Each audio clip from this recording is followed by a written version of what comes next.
Software Engineering Daily was started a year and a half ago, based on what I learned from my podcasting experience on Software Engineering Radio.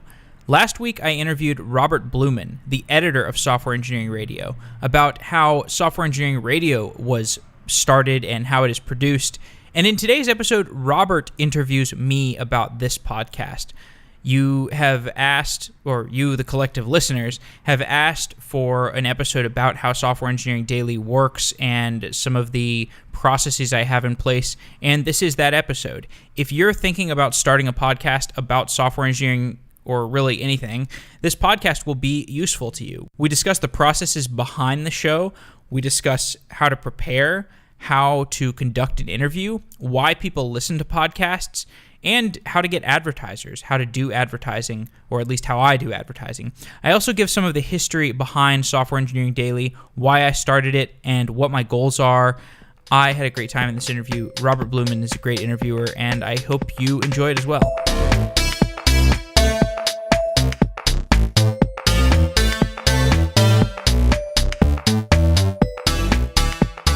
This episode of Software Engineering Daily is sponsored by Braintree Payments.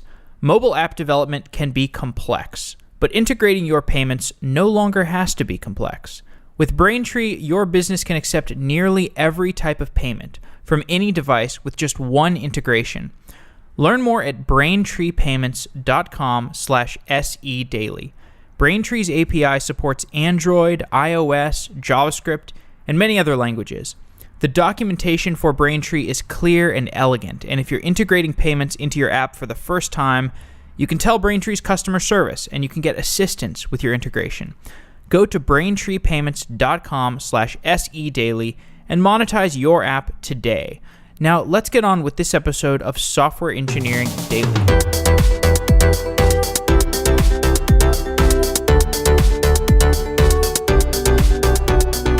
For Software Engineering Daily, this is Robert Blumen. I will be guest hosting this show. For my guest, I have Jeff Meyerson. Jeff is the founder and editor of Software Engineering Daily. Jeff, welcome to your own show. Thank you, Robert. We decided to do this show because your listeners would like to know more about you and the show. I want to start out with, how did you get into software and computing? I started studying computer science in college. In my third or fourth year, I took a random computer science introductory class, and I realized it was for me.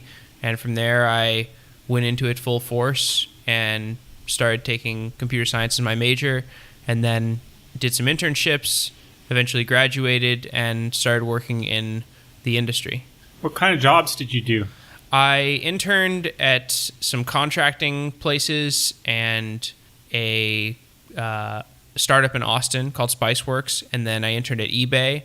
And then when I graduated, I worked at a trading place in Chicago called Peak 6, and then I moved to Seattle. I worked at an ad tech company, and then I worked at Amazon.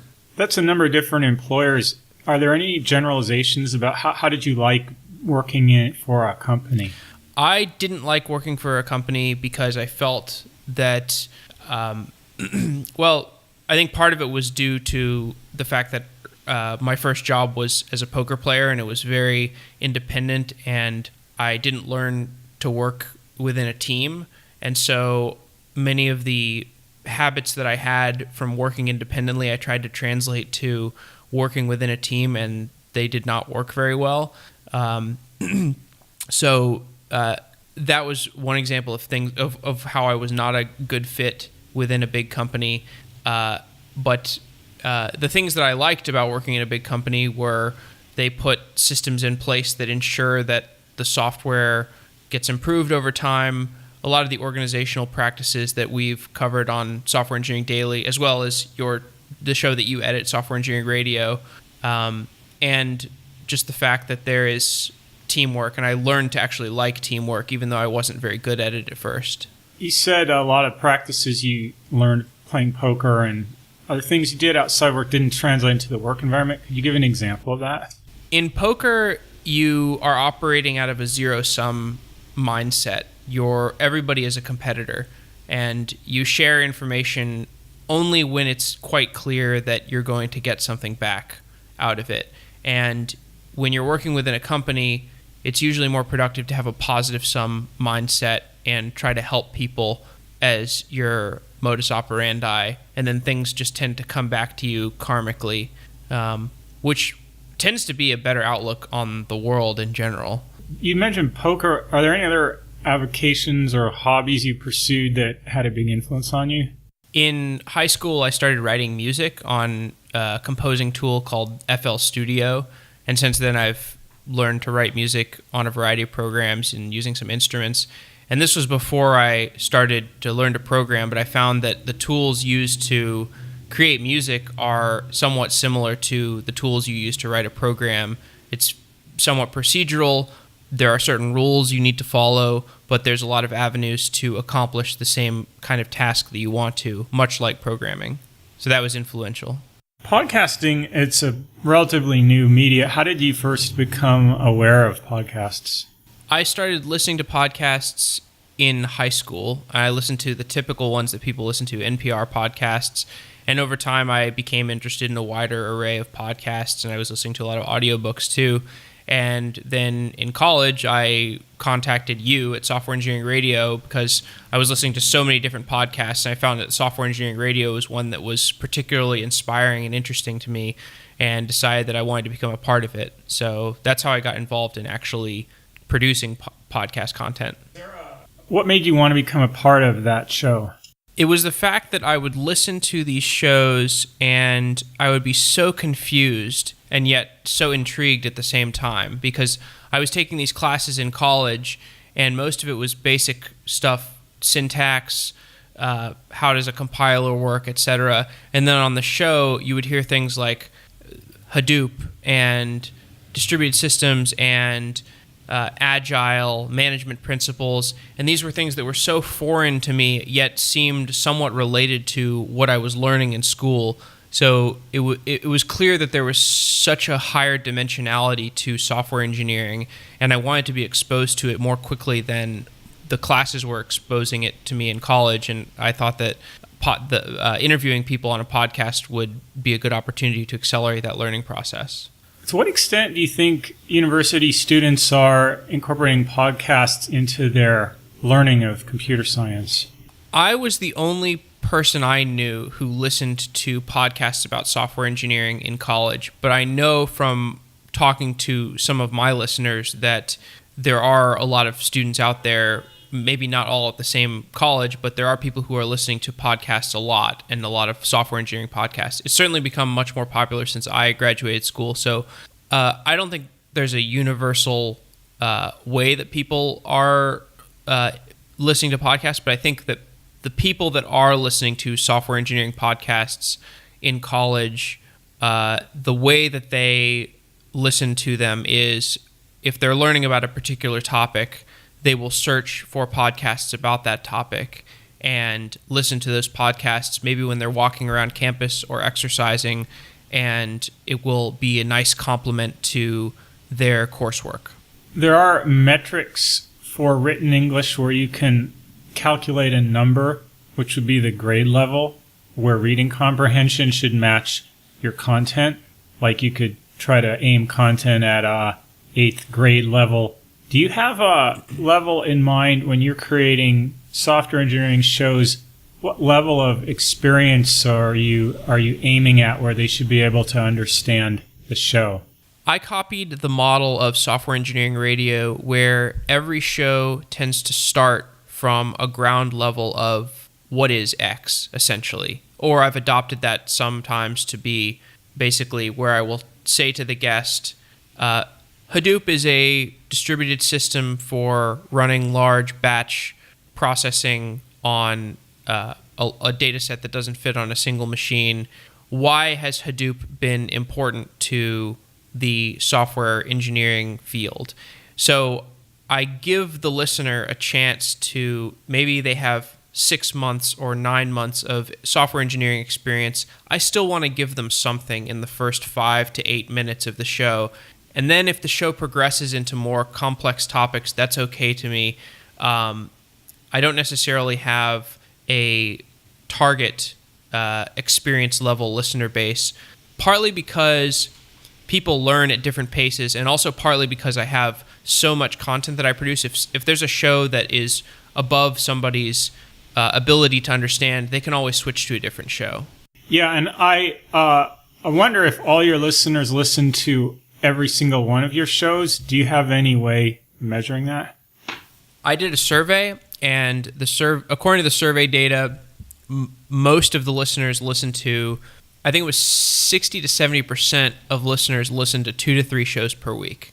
And then some of them listen to almost every show. And so I think it was 20% listen to almost every show, and then 20% listen to about 1 show per week. Let's go back to, you were a host on Software Engineering Radio. You did that for how long? I'm still doing it. Yeah. So I was doing it I was doing just Software Engineering Radio for about 2 years, and then I started a podcast about Quora, and then that was a podcast that I did about 60 episodes of, and then I switched into Software Engineering Daily. What gave you the idea of starting Software Engineering Daily?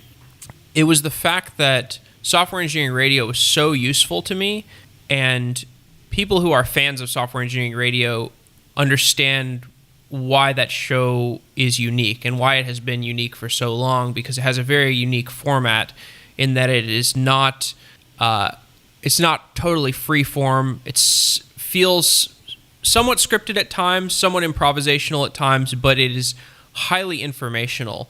And so I wanted to replicate that on a daily basis because I saw our numbers. You send out these numbers to the Software Engineering Radio podcaster group, and we had so many listeners. We have so many listeners, and we have so many people who send us emails that will say something like, I've listened to the entire back catalog, and now I'm going through it again because it was so useful to me. And so it's quite clear that this content was evergreen. People were listening to it multiple times, so I think that was a sign that there was so much demand that even if I produced a show that was 60% or 50% as good as Software Engineering Radio, there would still be a hunger of listenership for it. And at the same time, I saw the price of podcast ads was pretty good. People were adopting podcast ads more aggressively as an advertising strategy, and so I thought it might be a reasonable business to start. Software Engineering Daily, then, it is a business. Yes, it is a business. Was it a tough decision to leave your job and go into business for yourself? Not really, because I was sort of struggling at Amazon. I wasn't having a great time. I didn't feel like I was contributing a ton to my team. I didn't feel inspired by my work, and so yeah, it wasn't a difficult decision to me. It was more like I had been looking for an opportunity for a business to start for a while, but nothing seemed very plausible to me until I thought of Software Engineering Daily. You mentioned that you're pretty much adopting the format from Software Engineering Radio. I did not come up with this format, but I think it's a good format. I insist the hosts follow that format. You're doing your own show. You could vary the format. You could do anything you want. Why did you decide to stick with that format? I knew that it would be popular. So I have deviated from the format somewhat. Like today, there was a special bonus episode where I had my friend Hasib, who's an engineer at Airbnb. He found some of his favorite debugging stories online. There are people who have written blog posts or Usenet posts about these complex bugs that they've had. And he reread their blog posts essentially like an audiobook. That show is already pretty popular. Even though it got posted today, I see people are liking it a lot. And I have tried other experimental concepts. Like I copied, Twit. This Week in Tech has this format where Leo Laporte brings on 2 or 3 people who he likes to talk about tech, and they just basically go through news stories and discuss news stories through the lens of This Week in Tech. And I've copied that format and done it on 1 or 2 episodes, and those shows were popular. But going back to the Software Engineering Radio format, that as a baseline, I know people like it. I know people find it useful. They like to listen to it on their commute and on their commute to work and on their commute home. So it's a great place to just kind of create a beachhead of content that I know people want to listen to, and I can branch off from that and try little experiments and see what people like. But it's just a safe format for me. That's why I copied it, and that's why I've stuck to it. When you try different things, are you tracking how each show does and looking for what variations might work or not work? Yes. And some of the shows that have been really popular have been the experimental episodes, and some of the shows that have been unpopular have been the experimental episodes. So there is an element of risk. What's one that didn't work out very well? I did a show that talked. So I've done some monologue shows, and when I do these monologue shows, I don't run ads on them. I air them on a Saturday, so I do 5 shows a week that are basically in the software engineering radio format, and then occasionally I do these monologue episodes. And the monologue episodes are kind of where I talk more editorially or subjectively, basically channeling my own experiences and the experiences and the shows I've done, kind of the cross section of those two things, to say, I've been doing all these shows recently, and this trend has come up, and it aligns with my past experiences working as a software engineer. And here is a monologue about this topic. 2 or 3 of those shows have done really well, but one that I did about music performed less well. It was a show where I was basically talking about the parallels that I found between writing music and writing software. There were a few people who were very moved by the episode and found it quite interesting, but other people were like, this is not as relevant to me as a software engineer. I kind of felt like this episode was a little too self-indulgent. And so, I would consider that one kind of a failure. Rarely do I find it very compelling for one person to talk for an hour or any length of time, because it often sounds like they're trying to have a conversation with themselves. And it's also difficult for one person to really say 30 minutes of new material every week, because each of us, we tend to know quite a lot about things that we've invested a lot in, but it's inherently limited how many things you can be an expert on. I know you have views on the importance of conversation. What are your views about that? Well, my views about the 2-person conversation show is that the core reason that people are listening to podcasts is because they want to feel less alone. That is what I believe for many instances of people. There's a writer, David Foster Wallace, who I read a lot of his work in college, and one of his beliefs was that the main objective of a writer is to make the reader feel less alone.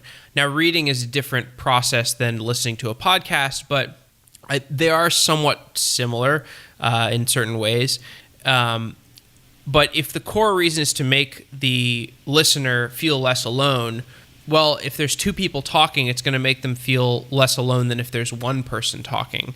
It makes you feel like you're social. It makes you feel like you're in a group of people. You're just kind of like a fly on the wall, or you're the third person at the dinner table, listening to your 2 best friends having a compelling conversation. It makes you feel like you're in the social milieu a little bit more.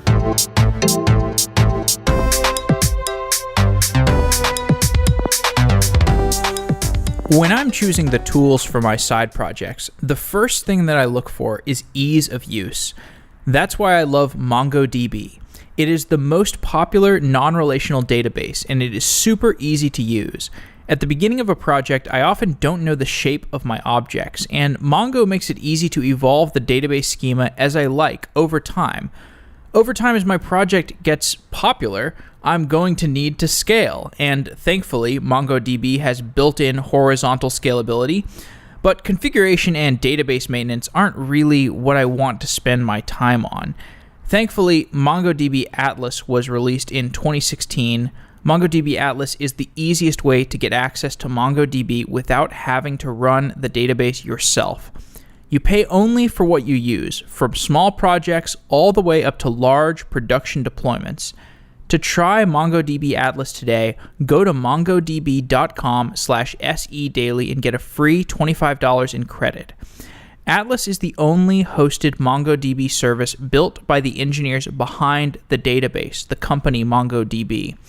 With Atlas, you get end-to-end encryption, you get VPC peering, you get access to the latest releases, and for a limited time, you can go to mongodb.com/sedaily and get that $25 in credit and get started with MongoDB Atlas. Thanks to MongoDB for being a new sponsor of Software Engineering Daily, and thanks for being the database behind a lot of my favorite side projects in the past. We're really happy to have MongoDB as a new sponsor of Software Engineering Daily.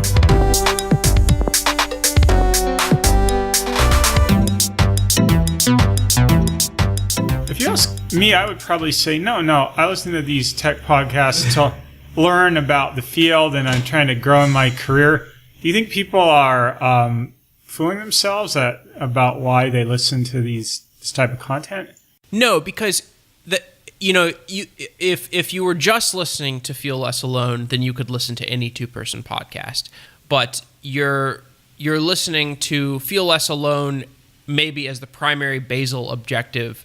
But beyond that, of course, you're going to listen to something that is actually compelling and interesting to you. You're listening to a two-person conversation with people that you would like to go have lunch with or go have coffee with. So you could actually picture yourself listening to that conversation in person and find it interesting. Okay, so let's come back then. The show. So you started the show. You're doing 5 shows a week. How long have you been doing the show? I've been doing the show for about a year and 8 months at this point, or a year and 6 months, I think. How do you measure growth? I measure growth using a tool called Libsyn that is a combination of a CDN and a metrics tool. So the show has grown to about, it gets about 20,000 listeners Monday through Friday. And early on, it got like no listeners. It was like 100 people or something in the first month or something like that. Maybe 1,000 by the end of the first month. What are some other metrics you pull from Libsyn, and do you learn anything interesting that you didn't expect?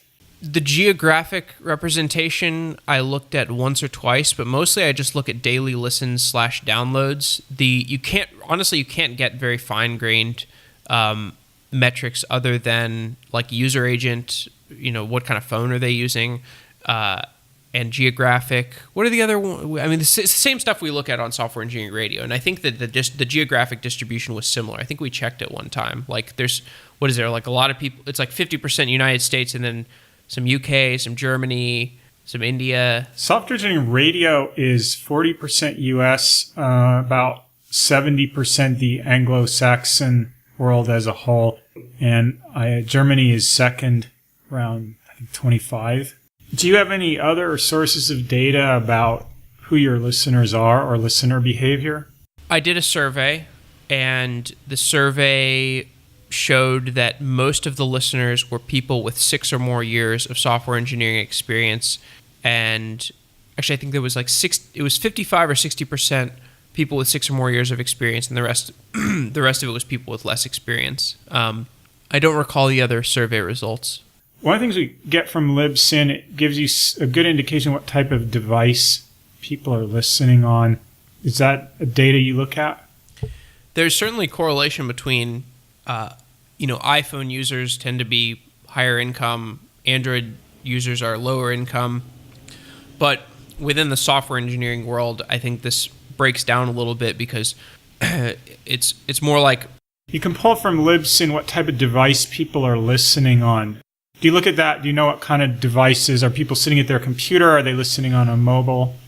So it's mainly mobile phones, but there are a lot of people that actually listen on the browser at work. And you can see that both in the user agent behavior that they're listening on a browser and just from anecdotal evidence from talking to people, like they listen at work while they're working, which I find crazy. I could never listen to a highly technical podcast while I was writing code, but apparently some people are able to. Do you have any other ways besides a survey of connecting with your listeners and getting feedback? I have a Slack channel, and if you want to sign up, you can go to my website, softwareengineeringdaily.com, and sign up for the Slack channel. There's an email list with, you can also subscribe to that on the website, and people send me a lot of email. I ask in a lot of episodes, like, please send me an email. If you like this episode, send me an email. If you dislike the episode, please send me an email. And a lot of the show has been shaped by this one-to-one feedback that I've gotten. Can you say generally what kind of feedback you're getting? A lot of times it's like, please do more shows on this topic. Like, you did a show on this topic, but you left out this area. Can you zoom in on this area and do an entire show about it? Or you have done 0 shows on this topic. Can you please do a show on this? I'd love to hear more about it. Speaking, my experience at Software Engineering Radio, we get really a handful of listener comments. We would love to get more. We're not sure if one person emailing us is really representative of 1,000 other people or it's just that one person's opinion. Have you found listener requests are pretty predictive of how well a show will do?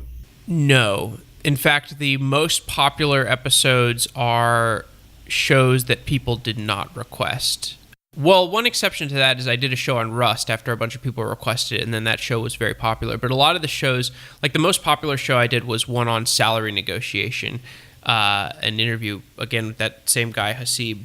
And that show was really popular. Nobody had asked for a show on salary negotiation. But there are a lot of people who actually ask for soft skills shows. So I guess in that way, it is aligned with what the listeners were asking for. We've been discussing at Software Engineering Radio doing a survey. The first draft of the survey we saw had over 30 questions. We were trying to pare them down. There was some questions aimed at listeners. Do you want more content about this or about that or about that? And we decided we could do without that question because we see it more. It's our job to come up with part of the value of our show is we can tell people, here's some stuff you may want to know about, you didn't know about. And do you see yourself then? Are you a leader or a follower in terms of you just respond to customer demand, or are you telling people where they should be going? Since I do 5 shows a week, I can do both. Like I can respond to what people want to hear more of, and I can also experiment with my own formats. So there's not really a dichotomy there. I often find with the job, I'm heads down. I'm dealing with whatever technologies I need to learn in my job. And I need to step outside of that to get an idea of what stuff is on the horizon I should be looking at. Do you see yourself in that, serving that need for the development community? Certainly some people do that as listeners. Like they like listening to the show because it gives them exposure to new ideas. Other people are the opposite. They will listen to only shows that apply to their everyday work. So I try to report on stuff that I'm interested in and that people have expressed an interest in, and the listeners have different missions for how the content they're consuming relates to the work that they're doing day to day. Some people like what they're doing, they're comfortable with what they're doing, and they know their field really, really well. So for them, they don't need another show on what they're already an expert in, but they would love exposure to other topics. And for other people, they are very new to what they're working on. They've suddenly switched to front-end development, and now they're consuming all the content about front-end development that they can find. And it's useful for them to hear podcasts that relate to that new content. So 20,000 downloads a day, and you're still growing. Do you have any idea, does anyone know how big the market is for podcasts like this? I don't think anybody knows, especially because it's a moving target, and podcasts are growing. Software Engineering Radio gets, 40,000 downloads per episode or something? 50,000 downloads per episode. So, and also I go to conferences and I talk to people sometimes. I'm like, do you listen to podcasts? They say yes. Do you listen to any software engineering podcasts? Oftentimes they're like, well, I listen to Software Engineering Radio sometimes. I'm like, have you heard of Software Engineering Daily? No, don't know what that is. So the discoverability of of podcasts is not totally easy. So I've thought about doing some banner ads or something, Facebook ads. So long story short, I have no idea how big it can get. Is the show your sole business and your sole source of income? Yes, it is. Was it your intention from the beginning that this show would be a source of income? Yes, I planned it to be because when I left Amazon, I didn't have a ton of money saved up. I had enough money to last me maybe 6 months, and I wanted to make it a business by then. Let's talk about how the podcasting business works. How do you make money off a podcast? advertising. So I send a lot of emails to companies and say, hey, I run Software Engineering Daily. There's a lot of developers who listen to this show. I think it would be a good fit for you as an advertiser. For many of the advertisers I've dealt with, it's been the first podcast that they advertise on. So it's kind of a complex sales process, and it's taught me a lot about the process of sales, which has been an interesting dimension that I didn't expect to have to learn as much as I have. What have you learned about sales from this process? Sometimes leads take a really long time to develop. You might email somebody and say, hey, you should check this out as an advertiser. Actually, you never want to say that. You want to say something that's a little more welcoming. You don't want to say you should. You want to be just making them aware of it. So like diplomacy. Diplomacy is a big deal in sales. And so you never want to like shut somebody out. You never want to insult somebody. You never want to do anything that might turn them off long term, because things that seem like cold leads often turn into warmer leads, especially like as the audience grows. And if you've ruined a relationship with somebody in the past, then it doesn't matter. Even if you're giving them a deal that would make financial sense to them, they're not going to want to deal with you if you've turned them off relationship wise. What fraction of your time is spent on sales versus content? I try to batch it. So I send large batches of emails to companies after I've compiled lists of leads. And so I would say I probably spend 10% of my time on sales and advertiser relationships. I've been listening to podcasts long enough that I remember a time when no podcasts had ads. Now most podcasts have ads. As you were saying, it's a relatively new market. How are you putting in a lot of effort to educating potential ad buyers about the podcast market? Most of the buyers understand the value of podcasts, but they probably have not tried advertising on a podcast. So it's a matter of helping them get over the discomfort of trying something new and making sure that you're going to make them feel that they got a good deal. Either by, I tend to offer some kind of contingency where I'm like, look, if you, at the end of this deal, if you feel like the metrics aren't good enough or you feel like the advertising didn't go well, I am always open to providing you some kind of free content at the end or some free ads or something. I want to make you whole. I want to make you feel like you got a good deal out of this, because I understand podcasting is new and weird, and sometimes you may not even be able to see how good the results are. So it's more making them feel comfortable in experimenting rather than making them aware of the podcast itself, because they usually know, okay, podcasts are getting big, or they listen to podcasts themselves. I mean, most people in tech listen to podcasts, or they have listened to a podcast. They understand that the field is growing, but they don't quite know if it's like acceptable in the world of like if I'm a marketer, if I go to my manager and say, hey, I spent 20% of my budget this quarter on podcasts, what's their manager going to say? That's the big question. If their manager is cool with it, then they'll probably buy more podcast ads. But if their manager is like, I don't listen to podcasts, I don't know about podcasts, where are you meeting your KPIs through this podcast?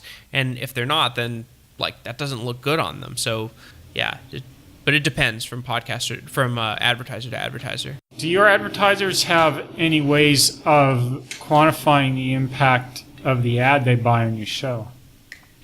Well, when you hear the custom URL, so you hear hired.com/SE daily. You just gave a free ad. I did give a free ad. Hired has been the longest running sponsor, so it's fair to do that.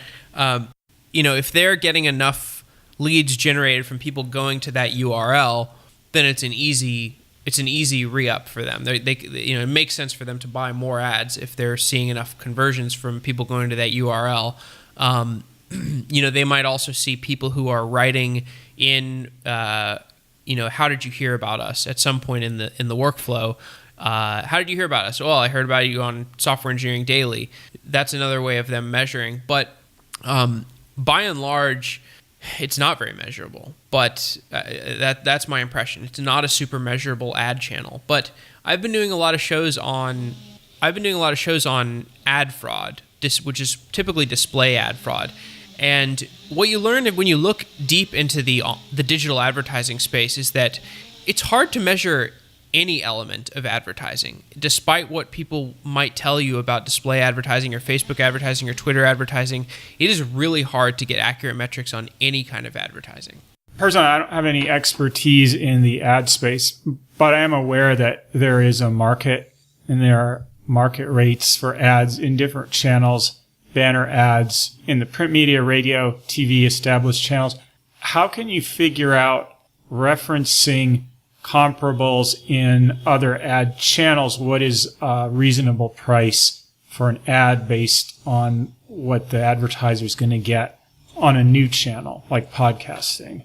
What I've done is looked at as much of the market as I can find. I look for other podcasters and I see what they're charging, and that's basically what a market rate is like what are people paying for it. And especially if it's something like advertising where it's really hard to measure the how effective it is, you can't really do anything else except go for what is the market honing in on. And so that also happens in the sense that I'm talking to so many advertisers, I get a sense for what they want to pay, what are they willing to pay. So it's really a matter of just like in trading they call it liquidity pinging. Like how much, like what is the market? You just pinging the market and trying to understand what are people actually willing to pay. I'm not going to ask what your advertisers pay you, but are there any publicly available sources of what the going rates are for podcasts? Actually, most podcasts keep it pretty opaque, and the podcast networks also keep it pretty opaque because, when you're making a deal with an advertiser, ultimately the maximum value that the advertiser can pay is whatever is, the expected value of those podcast ads. And that's going to vary from customer to customer. Like if Frito-Lay was going to run podcast ads on Software Engineering Daily, it would make sense for them to pay a much lower price. Like if they could pay 1 cent per ad, that would probably be worth the brand advertising. But their expected value for the payout from that ad, for like the customer lifetime value of winning over somebody with a Cheetos ad on Software Engineering Daily, is much lower than something like Hired, where if they have a conversion and they get to hire and somebody gets hired and they get a finder's fee payout from that, that's a much higher expected value for them. So in some sense, like price discrimination actually makes sense for podcast ads. What is different about internet media compared to things like broadcast radio is when you produce a piece of content, it stays up there forever. You talked about the word evergreen a while back. Can you define that? Evergreen is content that people still read even though it's been around for a while. So a Dostoevsky novel is evergreen content. A blog post that, like, I remember there's a blog post by Steve Yegi about how to get hired at Google. That's evergreen because people read it every hiring season at in universities. Software Engineering Radio produces evergreen content because people repeatedly go into the back catalog and consume extremely old content. I mean, well, extremely old by internet standards, like 10 years old or 8 years old. That's evergreen content, stuff that stays relevant even though time has passed. On Software Engineering Radio, I don't know what you define as the current content. We do 3 shows a month. We have maybe 35% of our downloads during a given month of the shows from that month. So we're having a lot of stuff pulled from back catalog. Do you have any data on your shows? And what do you have a time window where you think of a show as current, and when does it become back catalog? I would say it becomes back catalog if it is beyond, I mean, this is a really loose metric, but if it's older than 6 weeks, that's back catalog, because that means somebody's really delving into the older episodes and they're not just like scrolling into the recent history and seeing what shows have aired in the last 6 weeks that are relevant to them. They're going back, several months and looking into looking at stuff that is particularly relevant to them. And the reason this is good for software engineering podcasts is because a show about Java garbage collection is not going to become useless anytime soon. Even if the Java garbage collector has significant changes in 5 years, it's not going to be so dramatic that a show on Java garbage collection today is going to be totally out of date. And this is also true just because computer science principles and software engineering principles, they tend to be tried and true and really durable.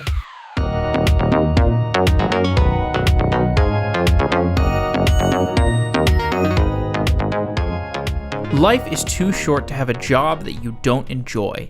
If you don't like your job, go to hired.com/SEDaily. Hired makes finding a new job enjoyable, and Hired will connect you with a talent advocate that will walk you through the process of finding a better job. It's like a personal concierge for finding a job. Maybe you want more flexible hours or more money or remote work. Maybe you want to work at Facebook or Uber or Stripe or some of the other top companies that are desperately looking for engineers on Hired. You deserve a job that you enjoy because you're someone who spends their spare time listening to a software engineering podcast. Clearly, you're passionate about software, so it's definitely possible to find a job that you enjoy. Check out hired.com/SEDaily to get a special offer for Software Engineering Daily listeners. A $1,000 signing bonus from Hired when you find that great job that gives you respect and salary that you deserve as a great engineer. I love Hired because it puts more power in the hands of engineers. Go to hired.com/SEDaily to get advantage of that special offer. And thanks to Hired for being a continued longtime sponsor of Software Engineering Daily.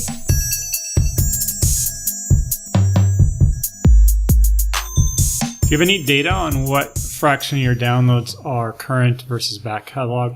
I think it's like 50% back catalog. Let's bring us back to ads. So in relation to ads, is when you're selling an ad, you could tell the advertiser, people are going to be listening to this show 5 years from now, maybe. But is the advertiser willing to pay for an ad that's, how far out into the future is an advertiser willing to pay, even if you think people will be listening to the show in a year, are they willing to pay for that listen? I sell on a very short time horizon, so 6 weeks. I sell on like a quarterly time horizon, and the conversations with advertisers typically aren't about is this advertisement going to be on the show in perpetuity? Basically, because the conversations I have with advertisers, it tends to be the faster we can come to a deal, the better, and so making deals about like how long is this advertisement going to be spliced into the show, or how long until you get your requisite number of listens that you're buying this ad for. Those conversations don't really happen as much. It's more like, here's how the show has been performing lately. We're going to air your ads over the next quarter. Done deal. This discussion of the back catalog and the time duration of advertising leads to an issue known as dynamic cuts. Yeah. What is that? Dynamic cuts are, you can cut new ads into old episodes, which makes sense if you have a podcast where much of the listenership is listening to back catalog episodes. So if those episodes are not providing you monetary value anymore, as a podcaster, it would make sense to cut in new ads if you can sell ads against that inventory. If I'm your advertiser, I bought a quarter's worth of ads. At the end of a quarter, if you didn't dynamically cut, you're giving free ads in perpetuity. Right. But the advertiser might not be willing to pay for an ad that's going to be heard in 6 months or a year. So it makes sense for you to refresh your ad inventory and make it more valuable to you and the advertiser. That's right. So that's a lot about the business. Let's talk about the mechanics of producing a show. What are the steps in bringing a show into being? Step one is emailing somebody that would come on the show to talk about a topic that you are interested in. So I email somebody about Netflix's architecture so we can talk about Netflix.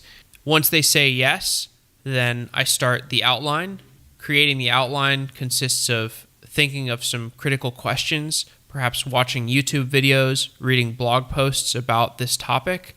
And once I've got 2 pages of content of questions that I want to ask somebody, then I feel like I'm prepared for the interview. And then once the day that I've scheduled with the guest comes, then I interview them. And those are all the steps of doing the interview. What happens once the show's been recorded? Once the show's been recorded, I send it to a contractor, and the contractor does the editing. I've worked with several different contractors to get this editing done, and I also send them audio files of the ads that I do and the music to be interspersed with the show. What does the editor do? The editor splices together the different audio files that I've sent him or her and creates the Frankenstein product at the end. Okay. And then what happens to that, the final cut? The final cut he sends back to me, and I post it on Libsyn, which is, again, that CDN that measures the podcast metrics. And then I take the audio file that is posted to Libsyn, and I put it into a WordPress post. And I publish the WordPress post, and that is what people access. People are usually accessing it from a podcast player, which consumes an RSS feed version of the WordPress feed. You publish it, it goes on RSS, people see it in their podcast receiver on their device, and they download it. Do you do any cross-promotion or parallel announcements on social media? Yes, I publish on Twitter and Facebook and LinkedIn also. Do you have any idea how those channels are working? Twitter works quite effectively because people are not afraid to retweet and like stuff on Twitter. Facebook distribution is worse. LinkedIn distribution for some episodes has been quite good because it's kind of a professional network, and Software Engineering Daily is a show that helps people with their professional life. Going back to step one, finding a guest, how do you find guests? One way is I see people in social media. I see the people who are often getting retweeted and quoted, and the people who are getting their YouTube videos posted the most on social channels. And I say, well, this person clearly is an evangelist and an influencer in this world. I should probably have them on my show to talk about the thing that they're evangelizing a lot. I also get a lot of recommendations in my Slack channel, and and stuff on social media that gets recommended to me by the Facebook algorithm sometimes is relevant to a topic that I might be interested in. I go to a lot of conferences, and when I see an interesting talk, then I send the person an email and say, hey, I saw your talk. It was awesome. You want to come on the show? What kind of response rate do you get when you invite people?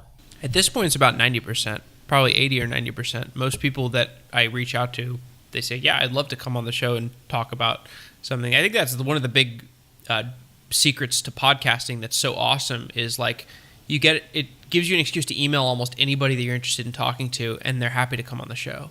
Do you have any idea if that's because they've heard of your show and they have a positive reputation, or do you think that people in the community are becoming more open to communicating through podcasts? Sometimes it's the first and they've heard of the show. Many times they've never heard of the show, but I mean, if somebody reached out to you and said, hey, can I interview you for my show? That's pretty flattering request. And if you're somebody, as long as you're not somebody who is so inundated with those kinds of requests that you are kind of stingy with your time or you can't give interviews to everybody, then yeah, you're going to come on the show. And it doesn't matter if they have 20 listeners or if they have 20,000 listeners. It's just interesting, and it feels nice if somebody invites you on their show. We often tell guests when we're recruiting them some numbers about the show. Do you lead with that? I do lead with that. Yeah, I tell them that there are this many thousand people listening, and it would be a good opportunity for your personal brand. Yeah, and in open source world, people place a lot of emphasis on getting information out to the community, building their community. And you could say the same about commercial. People you're talking to are potential customers. Yep, that's right. Is it tough to stay on top of so many different areas of software engineering where you can see what's emerging and who the influencers are? I don't find it that tough because I don't have to go super deep and I don't have to be a practitioner into these areas. I need to know the questions to ask, but I don't necessarily need to memorize the answers. We've both done shows on fields we know relatively more about and relatively less about. I feel like the things I know something about because I've used them in my job, I have more insight into those areas. Do you find as now really, so now that you're full-time journalism, do you feel like you have enough insight into these technical problems that you can translate them to your listeners, even though you're not solving those problems on a daily basis? The shows where I really understand the topic always do better than the ones where I'm asking questions that I don't really even understand. There are certain shows that I've done, you have been the editor of certain shows that I've done where it's clear that I don't really understand the topic that I'm reporting on. The first show I did on Kafka, clearly I didn't have an understanding for what Kafka was. I did prepare as much as I could for it, but I still didn't understand the topic super well because I'd never worked with the distributed queue before. But over time, like more recently, there was a show I did on Kafka event sourcing, and you told me like that was a good show. The reason that show was good was because I had done more preparation for it. I actually understood the topic thoroughly. I wasn't just asking these questions that I knew were good questions to ask. I actually understood why I was asking those questions, and the show performed well relative to that. So, but also as a journalist, I have learned how to ask questions even when I don't understand the topic thoroughly. I can detect from reading content or watching YouTube videos what are the questions to ask, even if I'm not going to understand the answer. Sure. And I've had the experience listening to different tech podcasts where it sounded to me like the host was not tracking the guest. The host did not understand a response. Happens sometimes. It's interesting because like I did this show about reactive streams, and like I told you, I don't understand reactive streams very well. But that show was really popular. So I know that I was asking the right questions. I know that the guest was giving useful answers to my questions. And even though I wasn't totally tracking what the guest was saying, because I had prepared enough and I had written down enough questions, I was always asking stuff that would lead him towards explaining the content better. And the listeners loved it. Do you ever download whatever the thing is, set it up, and try it out as part of your preparation? Almost never. I can understand that. It can take an entire day to download something like Kafka and get it set up. And if it's distributed, you have to build a network of boxes. And so I'll give you a pass on that. Okay. How far ahead are you booked? Sometimes I'm booked like 3 or 4 weeks ahead. Right now, we're coming up on Thanksgiving, and as soon as Thanksgiving ends, I've got 2 weeks of interviews that I'm going to be doing. And then I also have a queue of finished episodes. I've got about 10 finished episodes in the queue. Having done hundreds of shows now, do you remember your shows very well after you do them? I mean, I remember conceptual things, and it's one of those things where like you'll be having a conversation with somebody, and suddenly you'll realize that you understand a topic well enough to articulate a complex observation about it, and you'll be like, wow, I didn't even know that I was able to articulate that. But it's nice to be able to like pull on this like archive of knowledge that I have that I don't really realize that I have. In the time that podcasting has existed, the audio quality has done nothing but improve to the point where now the standards are quite high. Why is it tough to get good audio quality on a podcast? And I say this, we're sitting next to an open, we're sitting next to a city street with traffic going by and horns honking. And so maybe that's a self-answering question. Do you have anything to add to that? So my number one thing that has improved the quality of my show is doing client-side recording. So asking the guest to record on the client side so that their recording is not going over the network and so their recording won't pick up Skype artifacts or some VoIP artifact. I would say that's the biggest problem. Well, that's the biggest limiting factor for audio quality on a lot of podcasts, because if you're recording a VoIP call, then that just is going to limit the quality, because if there's a network partition and somebody's giving a detailed answer and it makes like that kind of thing, and it totally breaks the experience. But there's a product called Zencastr that I use that has helped a lot with that. So, yeah. How long do you see yourself doing this? When I started the show, I was thinking this would be a good lifestyle business. I can learn a lot about software, and as I'm doing it, I can think about products to build on the side. And that's kind of my plan, is I'm going to continue doing this until I start another business that becomes a good business. Like I just released a product called Ad for Prize on the iOS App Store, and I'm hoping it takes off, and I'll hire a full-time developer to work on it, and I'm hoping that will turn into a company. Where do you see podcasting going in the next few years? It's going to keep growing until augmented reality becomes a big deal. And then when augmented reality becomes a big deal, then there's going to be more rich content experiences, and the idea of a podcast will slowly fade into the background. But I think it's got a good 10 or 20 years of being a useful medium. But like once we have augmented reality, once we have self-driving cars, and there's really no, I think that there are certain technological factors in the future that are just inevitably going to disrupt the experience of only listening to an audio file. Maybe podcasts become this thing where you've got rich media accompanying the purely audio format, and then it's still referred to as a podcast, but it feels too primitive to me to be durable beyond 10, 15, 20 years. Do you have any advice to anyone who's considering starting a podcast? Prepare for every episode. Make a detailed outline so that you always have a safety net of questions to fall back on. That is the biggest lesson that I've learned, particularly from Software Engineering Radio, is preparation solves everything. Yeah, that is a great lesson. And is there anything else you'd like to add on any of these topics we've covered?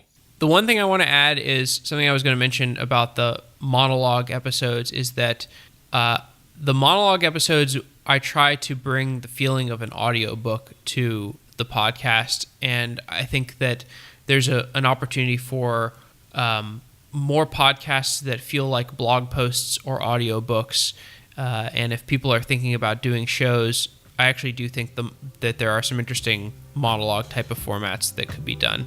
That's the last thing I guess I'll add. Okay. Jeff, thank you for agreeing to come on your own show. Thanks for interviewing me, Robert. You're welcome. Thanks to Symfano for sponsoring Software Engineering Daily. Symfano is a custom engineering shop where senior engineers tackle big tech challenges while learning from each other. Check it out at symphano.com/sedaily. That's symphono.com/sedaily. Thanks again, Symfano. Wow!